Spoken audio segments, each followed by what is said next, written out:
This is Behind the Headlines, with behind-the-scenes analysis on issues affecting Pennsylvanians, sponsored by the Susquehanna Valley Center for Public Policy. Now, here's your host.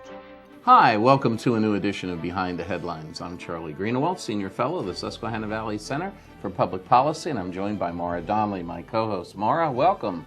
Hello, Charlie. Well, we just wrapped up the Winter Olympics, and the Russians spent $55 billion, and they managed to pull it off, but there wasn't a lot of powder. For $55 billion, you'd think you could put powder on the downhill slope or on the slalom or giant slalom courses. Well, you would think that would buy you a lot of powder, yes, but I mean, it did get them a lot of medals, so they have that going for them. Yes, we should They won the medal count, but they did get all of our athletes in and out of there safely, and that's what's most important. We need to invite Diane Raffi back, that gold medal Olympian absolutely. that we've had in the past, to talk a little bit more about that experience. But today we have some special guests with us to talk about an issue that has gained a lot more attention in Harrisburg and around the Commonwealth, and that is the issue of medical marijuana.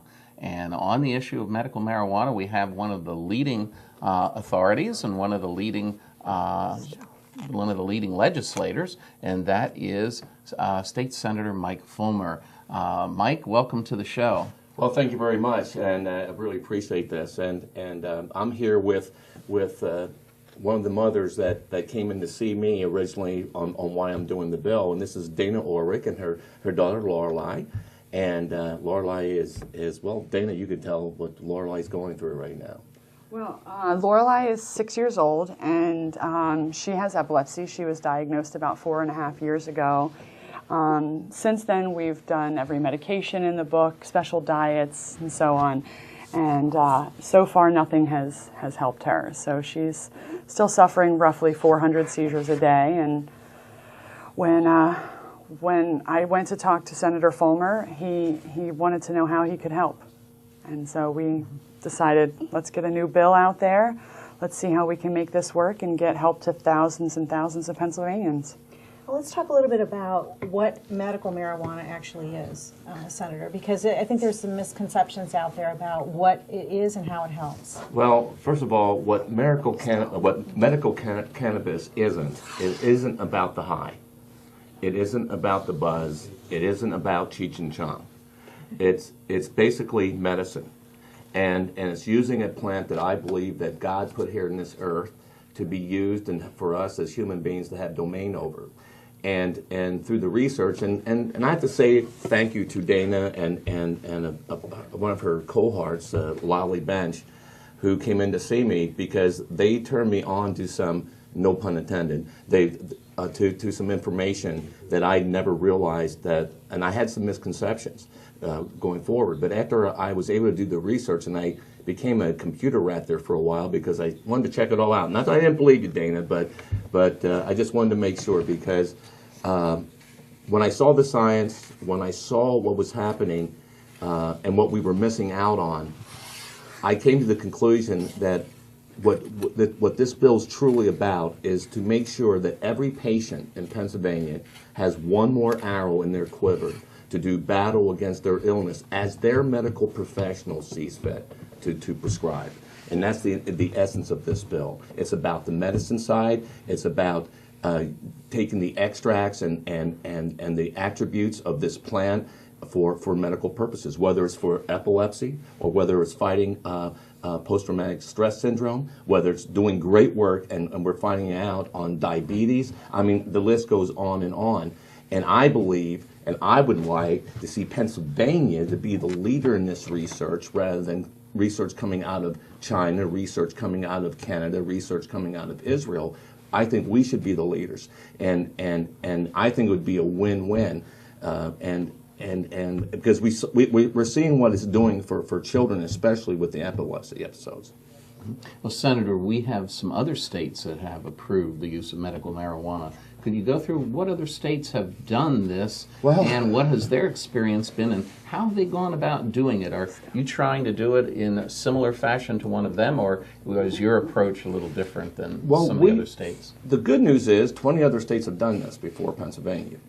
And we, as we were putting the bill together, we worked very closely with the realmofcare.org group, the Stanley brothers, with Josh Stanley in particular, Dr. Mark Rosenfeld, Dr. Jeff Raber, PhD in organic chemistry from University of Southern California. We didn't want to make the same mistakes that other states have made. And what we put together, and I believe, and Josh Stanley is on the record of saying this at our hearing, that this Senate Bill 1182 is actually could be used as model legislation for the other 17 states that are in the same position that we are, that are actually considering doing this. We want to make sure that that it was going to be about the quality of the product, about the consistency of the product, about the medicine going forward, and that it wasn't about putting up everybody just getting a medical card for whatever reason. It was going to be about treating true illnesses. It was about treating severe illnesses, and we were going to have compassionate care centers manned by registered nurses. You bring your prescription in from your doctor, and we're going to control the manufacturing. Every manufacturer of for instance, let's say the oil extract from Charlotte's Web, we'll have to have an organic chemist certified online. We're going to have a compassionate care board that's going to be overseeing it. It's going to be in a very controlled, but yet enough freedom to allow doctors and then allow the researchers to continue the studies to move forward. I think it's important to note here that we're not trying to turn Pennsylvania into the Colorado of the East. Is that correct? No, that's not.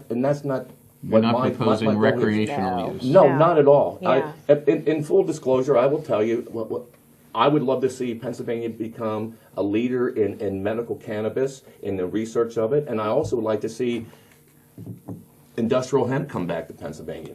But that could be a different story for a different time. But my goal here is about the medicine. This is about medicine. This is not about the high.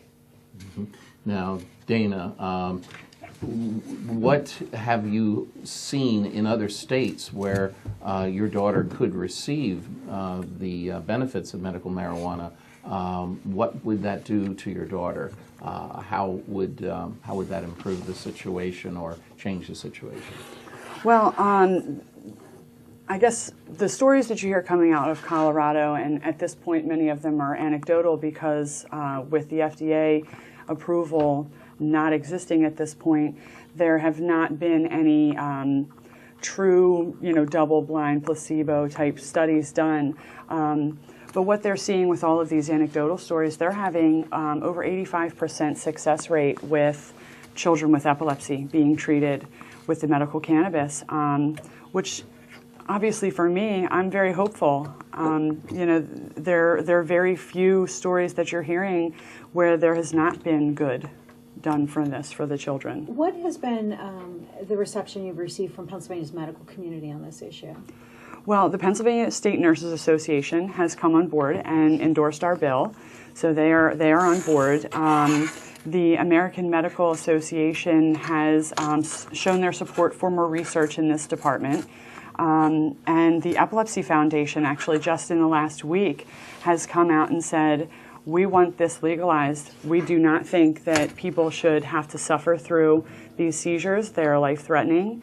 And this needs to not be a situation of party lines or waiting for FDA approval or waiting for politics to get up with the times here. This needs to happen now because many of the drugs that these children and adults are on for epilepsy and a myriad of other medical conditions they can be just as dangerous as anything else. We're being prescribed medications from other countries, medications that do not have FDA approval at all.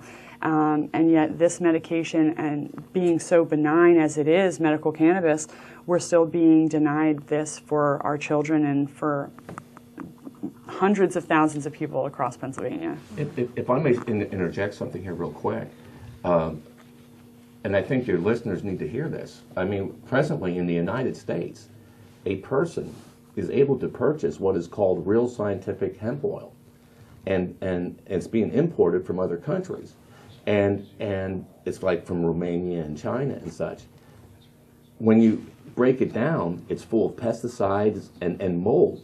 So it's okay for our citizens to be able to take this, but God forbid we, through laboratory control, organically grown in a greenhouse atmosphere, an organic, pure product that would be far healthier and far better for our constituency, especially those that are sick, because this is about medicine again. This is not about the high. This is about medicine.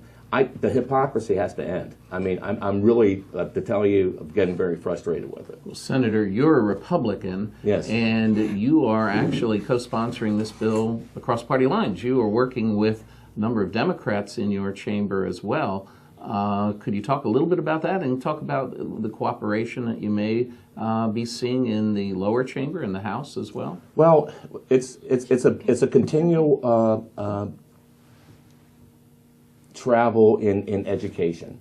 Mm-hmm. And my goal here is to continue to educate. Yes, this is Senate Bill 1182, and I love Dana Leach to death, Senator Leach, who's the co-prime on this. This was a bill that... From Montgomery County. Yes, from Montgomery County. This is a bill that he allowed me to put together, and he's co-priming it going forward. So this is basically my bill, per se.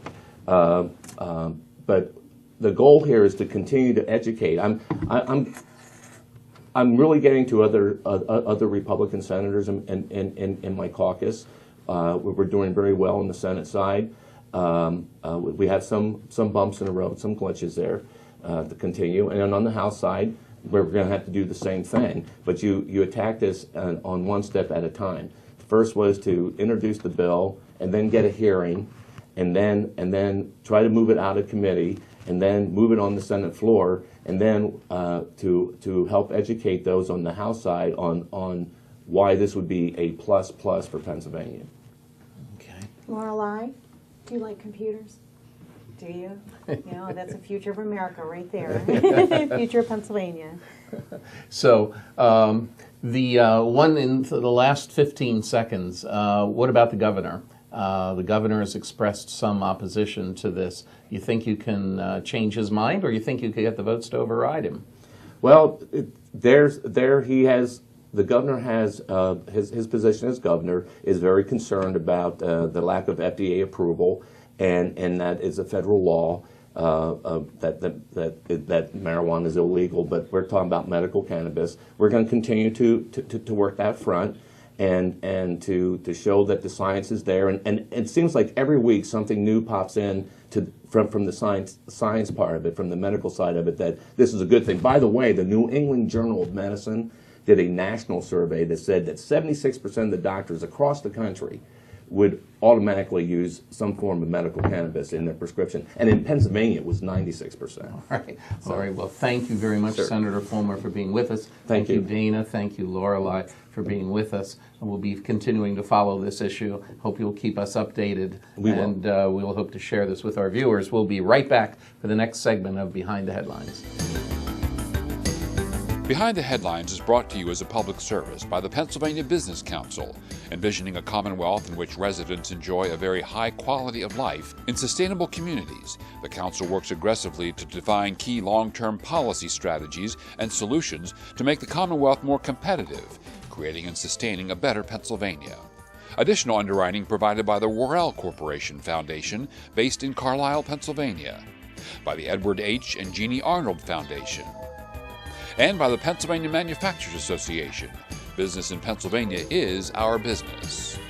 Behind the Headlines is also supported as a public service by Daily Express, transporting construction, farm, and industrial equipment throughout the United States, and by the Pennsylvania Highway Information Association, the go-to source to learn about transportation projects and issues. Visit pahighwayinfo.org. And by Penn Waste, your best local choice for your waste removal and recycling needs.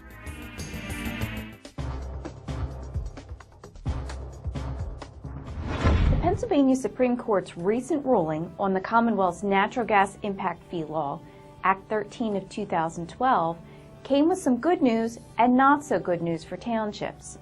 First, the good news. the court held that several of the Act's most controversial provisions, including those that limited the ability of townships to impose zoning regulations on oil and gas operations, are unconstitutional. Also, for now, it appears the ruling will not affect the impact fees being distributed to townships, counties, and others under Act 13. While the court's decision represents a significant victory for municipal zoning rights by allowing townships to manage the location of oil and natural gas facilities, it does not expand their authority over these industries. Instead, townships must continue to permit the reasonable development of oil and gas operations, which are still primarily overseen by the state and its agencies. It's also important to note that despite more than 200 pages of opinions from the Supreme Court, the issues with Act 13 are not entirely resolved. And this brings me to the not-so-good news. Act 13 is a law that's in limbo, and it's anybody's guess what the final outcome will be. This is because the Supreme Court has remanded numerous issues back to the Commonwealth Court. This includes whether additional provisions of Act 13, and possibly even the entire statute, should be rendered unconstitutional in light of its ruling. Adding to the uncertainty, the Pennsylvania Public Utility Commission and the State Department of Environmental Protection have also filed a reconsideration motion with the Supreme Court. The agencies contend that the court's main opinion was unsupported by the record and want the entire law to be remanded back to the Commonwealth Court to determine how much of it should remain in effect. As I mentioned earlier, the Supreme Court's most recent decision does not affect the impact fee provisions of Act 13. That is, for now. However, townships should be aware that could change depending on the results of the Commonwealth Court's review on remand. Also, it's possible that the General Assembly may revisit and amend Act 13 in the coming year. In light of these events, PSATS is advising township supervisors to consult their solicitors to determine how the court's actions may affect your municipality and its ordinances. PSATS members may also call the association at 717-763-0930 or check out the January 2014 PSATS News Bulletin to learn more about the Supreme Court's ruling. Hi, welcome back to Behind the Headlines. On this segment, Maura and I are going to be talking about one of the most important issues for many Commonwealth residents during this cold, frigid winter, and that is heating bills and the price of electricity. Yes. And for that, we have the press secretary of the Pennsylvania Public Utilities Commission, Jennifer Kocher. Jennifer, welcome to the show. Thank you for having us on. Very nice to have you on. I think for our viewers, it would be good to start out just with a quick, maybe 30-second overview of what is the Pennsylvania Public Utility Commission? Why are they so important on this, in concern to this issue? Well, we do regulate the electric industry in that we are the ones who determine for the distribution, making sure that you're getting safe, reliable service at a reasonable cost. Now, under the current market with the restructured electric industry, you can go out and shop for that generation portion of your bill. Now that makes up about 70% of your bill, and about 2.2 million people in Pennsylvania have shopped for that portion. And what's happening now is, though some of them chose to go with a variable rate, we've had a very cold winter and supply and demand issues. The demand has shot up the price for electricity. So if you are on a variable rate, many variable rate customers have seen their prices jump 2 and 3 times what they were previously paying. So we're concerned about the increase in the bills. We can't do anything about the cost of the electricity there, but we are trying to work with customers to educate them about what they're experiencing and what steps they can take next. So let's go back to explain a little bit further why this year. I mean, we know it's cold, so Right. you would have a general expectation that your heating bill would be a little bit higher. But we're not talking about it went up a little bit because Right. it's been really cold. We're talking it went through the roof. Right. For many, a lot of people. For So, some, oh, go ahead. supply and demand is one thing, but why is it so bad? The wholesale energy market jumped. The supply and demand happened with these extreme colds. What we saw were extreme jumps on the wholesale energy market. We actually had times where we were looking at calling for conservation because the grid was going to be under some pressure for usage. The demand was that high. And so with that, when they were charging that much for electricity, those that were buying on that market that day were paying more. And so if the customer had that variable rate, those variable rates did jump up. And we are seeing people with bills that have doubled and tripled. And it's a struggle for many people to pay those bills. How long has the Commonwealth of Pennsylvania and our PUC allowed electric companies to charge at a variable rate? Is this a relatively recent thing, or is this something that's just always been done? Right. Well, and it's not the traditional electric company that can charge this variable rate. It's only the competitive suppliers, that if you went out and chose a competitive supplier, they can charge the variable rate.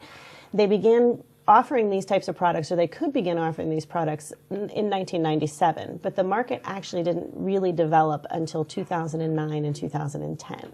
And so with that, it's been about 4 years that these rates have been available and people have been shopping around and possibly signing up for them.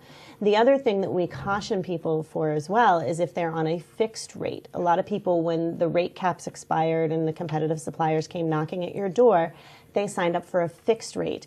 And when they did, they signed up for a year, 2 years, 6 months, whatever. And once they got outside of that contracted time, you were automatically moved to a variable rate unless you did something about it.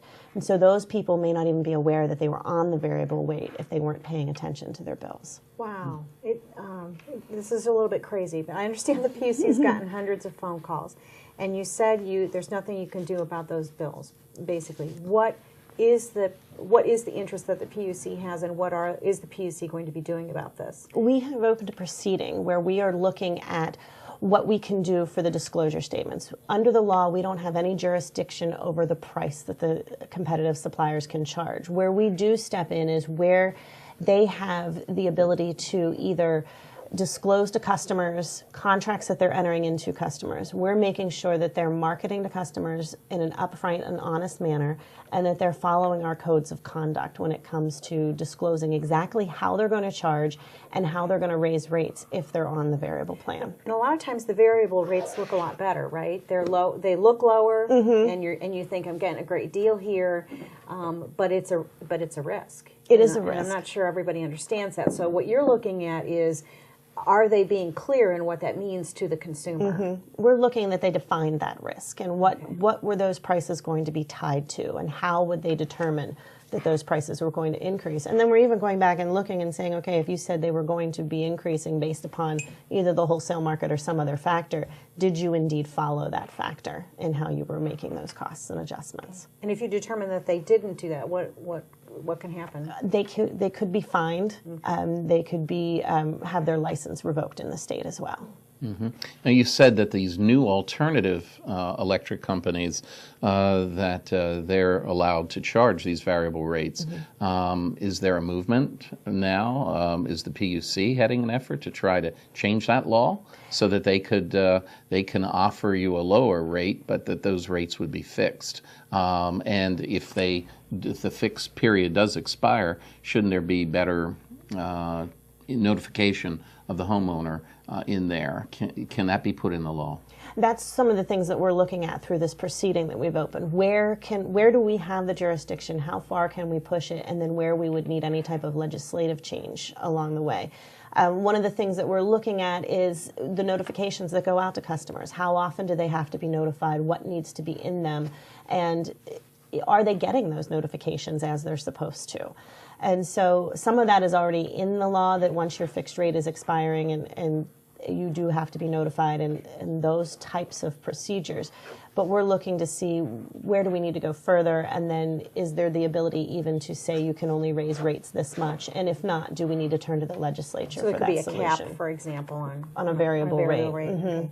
I think it's important to note, Charlie, too, that the focus does tend to be on consumers, but businesses get whacked by this as well. That's a very good point. Very difficult for businesses. You have an idea of how many businesses were affected by this, Jennifer? We don't have numbers on the business community at this point, but one of the concerns is that community, because many of your large industrial customers, your large users, are on those day-to-day rates simply because during the normal course of the year, they can get a very good deal and pay and manage their electricity prices so much better.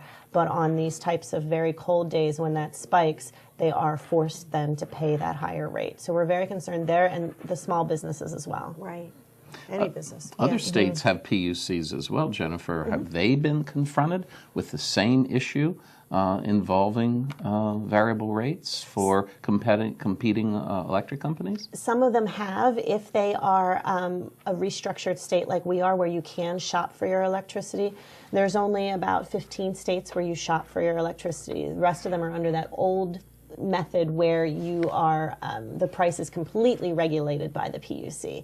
And what will happen is those states will be facing rate cases and that type of measure, because the company will have to recover that fuel cost or that commodity cost somehow. Well, I'm sure the PUC wants to hear from anybody who thinks they've had a bad experience in terms of the communication and what they were notified of. What else can and should consumers, both businesses and individuals, do if they saw a spike in their rates? Is there anything they can and should be doing? Sure. We encourage them to call us. Call our 800 number, 1-800-692-7380, or go on our website, puc.pa.gov, and let us know what is going on.